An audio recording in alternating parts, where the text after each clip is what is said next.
Welcome to Student of the Game podcast, where we help you master the fundamentals, fall in love with practice, and win at the game of life. I'm your host, Brad Noll. Welcome to the classroom. What's going on? Another episode of the Huddle. I'm Brad Noll, and this is Student of the Game. And we're talking about our conversation recently with Brian Lessinger. Brian's my buddy. He's a realtor in Reno, Nevada, and he's got a YouTube channel called The Complete Money Playbook. You should check that out. Subscribe to it. Let your kids subscribe to it. What a great way to help other people learn through an introduction. We don't always. I kind of fell into this conversation and mindset early on. I don't have to be the one always to educate my kids. I don't have to be the one always to educate my team. I don't have to be the one always to have all the information. Sometimes my friends have the information, and I want to share that with my team, with my kids, with clients of mine, with you, the listener. So, hope you enjoyed that episode. I'm gonna unpack that conversation I had with Brian a little bit here today about money. This is a student of the game. This is all about, what lessons can you learn from other people? The game we're all playing is life. In the game of life, we believe relationships win. Isn't having some money with your relationships a little more fun? Don't you feel like you're winning a little more when there's some money involved? So my first thought for you, the listener, you ever heard this statement? Act your wage, not your age, act your wage. You ever heard that? I thought that was really good. That kind of set me up early on. In small business, this is what happens. I think most small businesses get confused with the term income and revenue. Let that sink in. Income and revenue. Right? I mean, I think it's kind of like the goal. You get off and you're like, I want to make $100,000. I want six figures. Everybody talks about six figures. When you're making six figures in business, that's revenue. What's left over is income. So I want to talk to you today about how to profit first, how to create enough income that you're profitable. There's a really funny skit. Don't listen to this with kids around. There's a really funny skit on YouTube. Kevin Hart has if you could just go to YouTube and look up Kevin Hart money skit, it's pretty funny. We want to talk about transferring money, right? If you're a business owner, small business owner, you got a checking and savings account. There's definitely times you've been transferring some money from the savings to the checking to make payroll, to pay for an advertising campaign, to throw a client event. The transfer is not welcomed in my business. I want you to have a healthy business, and a lot of that comes from having healthy finances. But Kevin Hart goes on this skit, he goes on this rant, and he talks about the way my bank account is set up, and he says being famous is tough, and I'll just say being a small business owner is tough. Being a small business owner is tough because what happens is you end up serving a lot of people. You serve people that, are in need. You serve people that are extremely successful. Well, how do you go and build a bigger business? You go hang out with the people that you're working for, right? You build relationships. Well, what happens when you build a relationship with somebody who's just in a little different income bracket than you? So he talks about, and Lindsay and I kind of shared this, we've been on vacation before with doctors, and we've been out to dinner with people, that are in the world's views successful. And it's not about keeping up with them. And we know that, but at the same time, it's hard. So Kevin talks about, being famous actually has backfired, because now everybody knows who he is and he's hanging out with athletes. So his story is, I went to Vegas and I was hanging out with an athlete and he did something, so I did something. He did something else, so I did it too. And what ended up happening was the athlete said, let's do this again tomorrow. And he couldn't afford it. And he's like, I can't keep up with these athletes. Well, if you ever think about that, you ever think about the clients that you're working with and you start to be friends with them and you start to wanting to hang out with them and build relationships. And you got to be careful. You may not be able to as you're growing your business, you may not be able to hang out with the people all the time. So I want to unpack that a little bit. When you transfer money to keep up with someone else, you're not winning. When you have to make transfers to keep up with someone else, you're not winning, either in your personal life or in your business life. Here's what we know about entrepreneurs. There's the E-Myth, which is a great book. It's the entrepreneurial myth. And it really talks about the difference between a technician and a business owner. And the reason most small businesses fail, and if you're a small business owner, you may be thinking this is it. It's because the technician, right? Somebody who, I'll give you the example. In the book, it says, there's a baker and this lady works at a bakery. She bakes pies. Everybody loves her pies. So what does she say? Well, instead of getting $10 an hour, I'm just going to go out and start my own business so I can keep all the money. Well, what does she not have? I'll tell you what she does have first. She has an amazing skill at baking pies. What does she not have? She may not have the skill of advertising, finances, time management, HR, hiring people, leading people.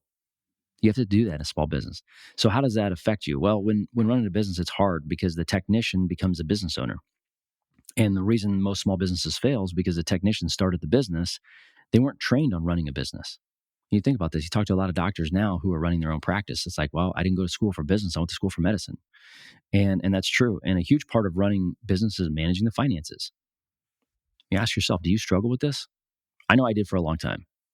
I struggled with money for a long time. And it wasn't that I just, didn't understand. Maybe it's because I didn't understand it, but I struggled with it because I kind of didn't know who to talk to. Okay, there's financial advisors. That's great. But, can you talk to them before you even make any money? I know a lot of my buddies that are financial advisors. Of course, they'll sit down with you, but they can't really do anything and help you until you start making some money. So money's a game. We're going to play this game of money. And I would say about 7 years ago, I met this guy named Mike. He's an author, Mike Michalowicz. He wrote a book called Profit First. And to this day, I believe my success in building our business is because I don't believe that all I earn is mine to keep. I want to put good in the world right now when it comes to money because most people don't talk about it. But from a very early age in my business, I always understood the difference between revenue and income. Revenue is all the money you're bringing in as a business. Income is what you decide to keep. And I think right now, if you're struggling with money, it's because as a small business owner, you're looking at the revenue and you think it's income, right? You're looking at revenue and you think it's income. Well, have you ever got to April 15th, which in real estate, we call that National Tax Extension Day? You ever get to April 15th and not have enough money to pay your taxes? Where'd all the money go? I made $100,000. Where did it all go? Right. So living off a less than what we earn, it's just simple as that. There's Mike Michalowicz wrote a book for small business owners called Profit First. There's so many other examples of this. I know David Bach has written a book called Pay Yourself First. I want to talk about the 5 money tips from Brian Lessinger, and hopefully you'll be challenged a little bit. Money's a game. Brian said money is, once you understand it, it's the easiest thing to understand because money has no emotion to it. We are the ones that bring the emotion to it. So once you can get past that, you're going to be good. So let's talk about the 5 tips from Brian and money, and I'll give you some of my thoughts. So his 5 tips, number 1 was master the 4 financial pillars. Number 2 was financial accountability and awareness. 3, separate business and personal finances. We kind of just talked about that. Number 4, start conversations about money. And then number 5, especially for you younger people, if there's some high schoolers listening to this, some student athletes, you're young in your career, play the long game. Number 5 is play the long game. So he talked about number 1, mastering the 4 financial pillars. I asked my kids last night before I recorded this today, I said, what questions do you have about money? And the very first one, how do you make more of it? How do you make more of it? That's definitely one of them. So you got to master the 4 financial pillars. So the 4 financial pillars, or in this case, what we would call the fundamentals, are earning, spending, saving, and investing. I mean, what else can you do with money? You earn it, you spend it, you can save it, or you can invest it. And many business owners are good at earning and maybe even spending, but also sometimes struggle with, saving or investing, from a business. Tracking income and expenses is essential for both personal and business finances. And you got to make sure you're managing effectively. I think of money, earning. Again, this is not a sports podcast, but when I tell you I got a master's degree from the locker room, I played basketball in college at a high level. It was fun, learned a lot. I got into business. My story was, and I didn't feel like I knew anything about business. Matter of fact, I was kind of upset at, my family and my friends, like nobody's talked to me about business. I'm going to start a business. And then I just realized as a student of the game, there are lessons from the locker room. There are lessons from playing basketball that I can take with me. I encourage my kids, go do something so that it gives you a framework for how to live the rest of your life. That's all a student of the game is. It's what lessons can you pick up? What clues can you pick up? How do you stay curious? And so I look at money like offense and defense. Defense is we're going to save, right? We're going to save. Offense, we're going to make some, right? You got to have both. You can't have a game that's 0-0. No one wins. And I've thought about this. And one of my mentors, I asked him one time, very successful guy, and I said, what's more important, earning or saving? And he just looked at me and he says, earning. And the reason why is because you can continue to earn, but you can't continue to save. You can't, you can't continue to cut back your expenses, right? Think about that. You have to live somewhere. You have to pay to live somewhere. So whether you rent or whether you buy a home, this is not a real estate podcast, even though we talk a lot about it. You should be buying a home. A lot of wealth is created through home ownership. But what he was saying is at some point, you just can't cut all of your expenses. You have to eat. You have to live somewhere. But earning, go focus on earning 2x, 3x, 5x, 10x your income over time. So think about offense. Think about your money, offense and defense. Are you a better defensive player when it comes to money? Are you the saver? Do you pinch pennies? Good job. Your family needs you, but the family also needs some offense. You got to outscore the other team sometimes. And so, what are you doing right now to create more income for you and your family? I think savings helps you sleep at night. I call my savings account the peace of mind department. It takes a while to build that up. Business owners need to save more than people with a job at some point, because the cyclical effects of business goes up and down greater than what people on a W-2 job that has steady income does. Now, losing your job, that's a big deal, right? I mean, you got to have that savings, you got to have that emergency fund. But when it comes to business owners, your business is going to grow. So you're going to have payroll, you're going to have rent, if you've got a building. But I think saving helps you sleep at night. Investing helps your business grow. This is something that is kind of near and dear to me with Profit First. Mike Michalowicz talks about you do not reinvest your profits. You take your profits. You reinvest your earnings. What's in your operating expense account, reinvest that. But I think if you're a business owner and you have bought into the mindset of, I'm going to keep reinvesting my profits to grow, and you never take a profit, I think that's where you're going to get burnout. The first place you invest is yourself. It usually pays the greatest return. Hire a coach. Invest in yourself. What skills do you need? Do you struggle financially? There's personal finance and business finance. When you hire someone, they better not be just like you. My buddy says if I hire somebody and we're both the same, one of us is irrelevant. So you hire somebody who actually can dovetail your gifts and abilities with theirs. A lot of successful people have financial coaches. I don't think you'll be able to grow and scale if you don't hire a coach, if you don't hire somebody to come in. And the last thing that I think about when it comes to the 4 financial pillars is I look at money in terms of time. You ever had this thought? I look at money in terms of time. How much money you have is irrelevant. If, let's just use a round number, for example. If I have $10,000 and you have $10,000, who has more money? The obvious statement is, well, you have the same. No, you don't. What if I spend $10,000 a month and you spend $1,000 a month? If we both have 10,000, I have 1 month of money and you have 10 months of money. And so I look at money in terms of time. Like how much time am I buying myself with the amount of savings that I have? Or when I invest, I'm investing to buy my time back. That's really what money's all about. Warren Buffett has a great quote. I mean, you can't have a money podcast without a quote from Warren Buffett. Do not save what is left after spending, but spend what is left after saving. I mean, that's really the pay yourself mentality. That's the profit first mentality. We're starting with Warren because he's the GOAT when it comes to money. Do not save what is left after spending, but spend what is left after saving. How do you do that as a business? Number 2 point that Brian talked about, financial accountability and awareness. I think it's start with a clear evaluation of where you're at today, your current financial state. Write down every source of income and expense and identify where can you cut costs, where can you improve, where can you grow. This is a simple practice, but it builds financial awareness and accountability. Profit first. So the whole concept of profit first is prioritizing profit by taking it out of your revenue before you cover expenses. Think about that. There's a shift in the traditional accounting formula. So traditional accounting says sales minus expenses equals profit.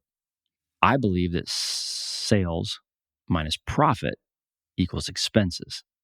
I'm going to spend in my business what's left over after I take my fair share of profit from the business. I think this will ensure sustainability as well.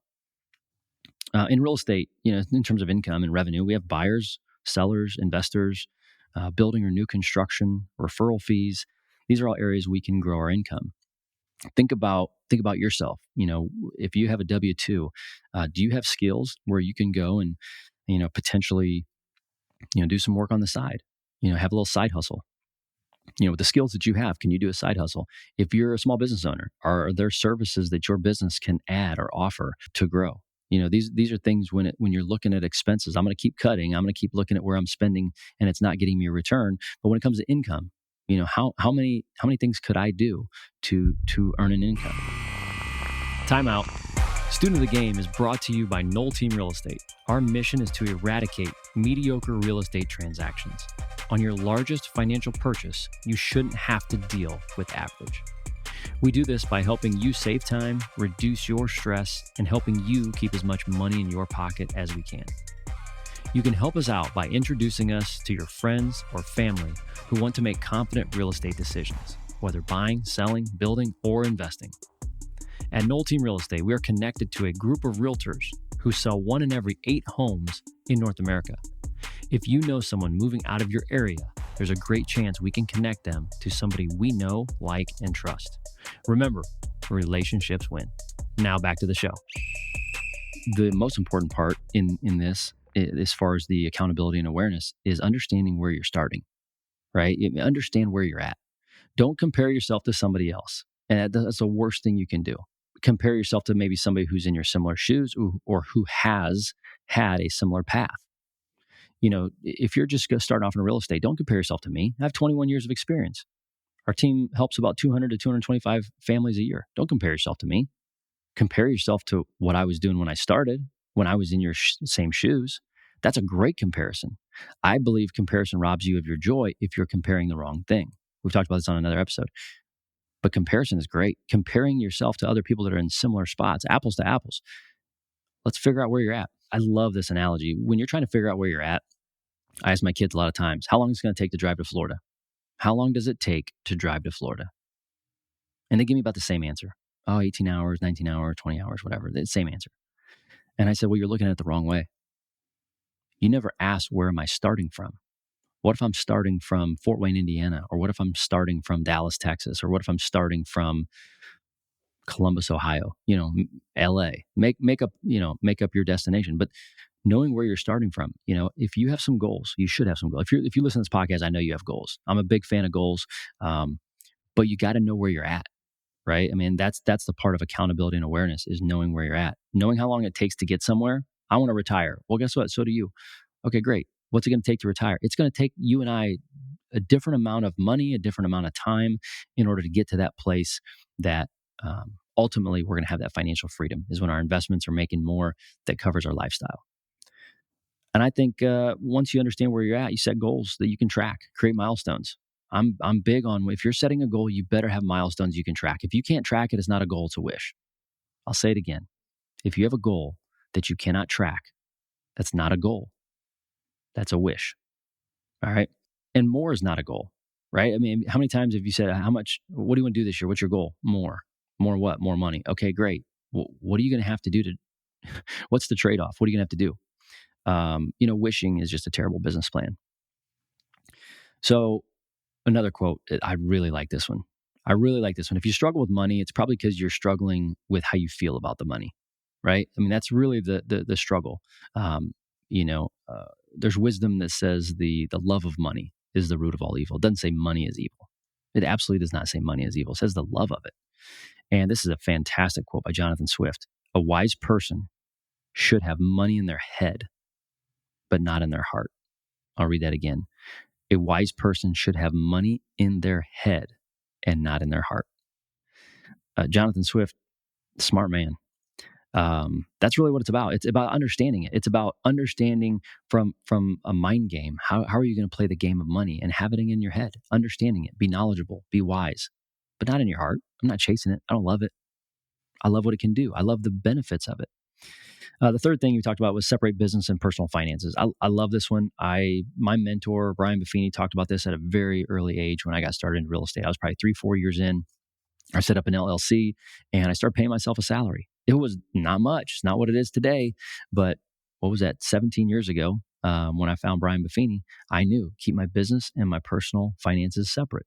Brian talked about this, and you do this to avoid the confusion. Again, act your wage. You don't know what your wage is if everything goes into one account.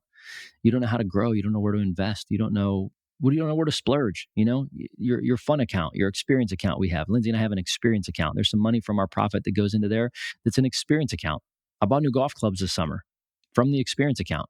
I've had my old ones for about 8 years. Technology's changing and my daughter keeps beating me. So I got to figure out something. But I bought new golf clubs. And the question was pretty simple. I go home, and golf clubs are not cheap, but I go home and I say, hey, Linz, I'd like to buy some golf clubs. And she goes, okay, where's the money coming from? I said, our experience account. She's like, great, have fun. And there's communication around it, but there's no questions to be asked. But when you separate your business and your personal finances, you can have that freedom. He talks about allocating money to different accounts. All right, so this is really important. So Michalowicz recommends setting up separate bank accounts for different purposes. So you've got the profit first, okay, model is you have a profit account, you have an owner's compensation account, which is this where you get your salary, you have a taxes account, and you have an operational expense account or the operating expenses. These are the four accounts that we use. Every time we have a sale, money goes into the revenue account. And on the 10th and the 25th of every month, we make a distribution, a profit distribution. And we follow the book. There's percentages based on where your business is right now. And there's percentages. And on the 10th and the 25th, we make those transfers. And what ends up happening is this method forces us and other business owners to allocate funds for profits and taxes first and avoids temptation to spend everything that should be going into our operating account. Let me say it again. It removes the temptation because we're following a system. You may have heard something. There's something called Parkinson's Law. And Parkinson's Law states that work expands to fill the time available for its completion. Let me give you a great example that all of us, especially you students, have been. It's Monday, you're in class, and the teacher says this paper is due by Friday. When do you do it? Thursday night. You do it Thursday night. Now, if she comes back and says, hey, this is due Wednesday, when do you do it? You do it Tuesday night. Parkinson's Law says work expands to fill the time available for its completion. So then Mr. Michalowicz adapts this principle to finances, and he suggests, and we've all heard this if you've done your homework on some money, expenses will rise to meet the amount of money available. Expenses will rise to meet the amount of money available. So why do I have separate bank accounts? Because of Parkinson's Law. Whatever's in my account, I'm probably going to spend. I'm a spender. In our relationship, Lindsay's a saver. I'm a spender. I'm very disciplined. And so when I have a system, nobody can stop me. When I have a system, nobody can stop me. I'm very disciplined, but I am a spender. And I like to spend on other people. I like to give. You know, that's not just about me going out and buying new golf clubs and now I'm going to go buy the new shoes that are coming out. Of course, that's fun. But I've got accounts that suggest what I can and can't do. The coolest example I can give you on Parkinson's Law, I mean, the whole, homework due on Friday, you do it on Thursday night. That's a great example. But another one, you may have never heard this before. The tube of toothpaste. How many of you squeeze the tube of toothpaste to get every last drop of toothpaste? Like seriously, go home, when you're done with your walk or when you're driving right now and you're going home or you got the AirPods in, you're mowing the yard. When you get in your bathroom, go look at your tube of toothpaste. I guarantee you, most of us will continue to squeeze every last ounce out of that tube of toothpaste. And what happens is we become resourceful. You become resourceful when there's not as much left. And so what I've done at a very early age is following this profit first model. If we don't have it, we're not spending it. If it's not like my tax, like I pay my taxes, I'm a small business owner. I have to pay taxes. And so the money that's in that tax account, it doesn't get spent on payroll. It doesn't get spent on marketing. It doesn't get spent on entertainment and client events. It's for taxes. And that helps. That helps me, be disciplined, knowing like I don't ever have to worry about being able to pay my taxes again, if you caught that.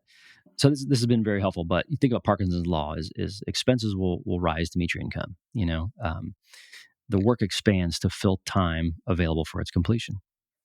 It's a great quote. I think most of us have heard it from somebody else, but we're going to give Will Rogers credit for this.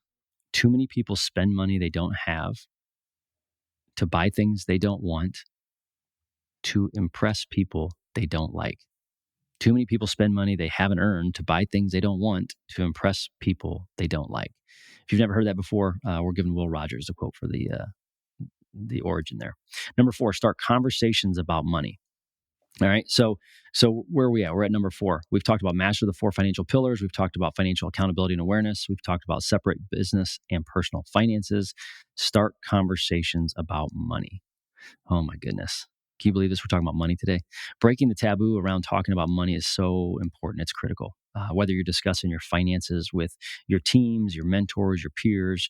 You know what I found is I've found that people are most comfortable talking about finances to people that are below them, below their levels, maybe behind, but we're not comfortable talking to people that are ahead. Maybe that's just me. But what I've kind of done is I've said, you know what? Money's a scorecard. How are you doing with money? The scorecard of money, your bank account is a scorecard. Are you better at offense? Are you better with defense? You're probably good at one of those. Who do you need in your life, right? If relationships win, if we believe relationships win, who do you need in your life that you can talk to about money? For me, it wasn't until I found a group of business owners, actually realtors throughout the country, and we started to dive into the book Profit First. And every Wednesday morning, shout out to my guys, every Wednesday morning we'd get on a Zoom. All right. And we became comfortable talking about money. We became comfortable talking about, hey, I haven't made a sale in a while and I've got payroll coming up. What suggestions do you have? These guys helped me, not just get comfortable talking about money, but they gave me this comfort level that everybody is going through something with money, and let's just try to help each other out. Iron sharpens iron. And then my knowledge around money grew, and I started talking about it more. I want to talk about money with my team. It's something I understand now in my profession in real estate. You just ask yourself, how do you feel about money? Do you need some help? Do you need a mentor? But starting conversations about money, I believe most people didn't talk about money growing up. Luckily Brian did. Brian has a finance major, understands money, got hit by the recession, and lost a lot, lost everything, was in debt, and then built it up to be a multimillionaire. And you can too. Like that's the great part about using other people's experience and wisdom is people go through stuff, and if they're willing to teach, listen. Two quotes here. Jim Rohn, one of my all-time favorites. Never saw him live, but absolutely love every video by him. He says, a formal education will make you a living. A formal education will make you a living. Self-education will make you a fortune. Let that sink in. And then good old Dave Ramsey says, you must gain control over your money or the lack of it will forever control you. That's deep. And then number 5, play the long game. Financial success does not happen overnight. I can attest to this. I think there's a famous saying that says we overestimate what we can get done in a year and we underestimate what we can get done in a decade. I now have 2 decades of data. I have 2 decades of data, and I look at that sometimes just to remain grateful, because when I don't look at that, I'm not where I want to be. When I don't look at that, I'm comparing myself to what I don't have. But when you have data, when you have decades of data, it's easy to remain grateful. You play the long game. I cannot believe where we're at right now. I'm content, never satisfied. But I think focusing on celebrating the small wins along the way, though, is what continues to maintain discipline. I'm not somebody that celebrates. I'll be the first to tell you that. But I think celebrating those small wins with your discipline and financial management go a long way. I hope these points have helped you. I hope understanding financial management for small business. It's a big topic. It's so hard. I'm right there with you. It is so hard. We're not out of the woods.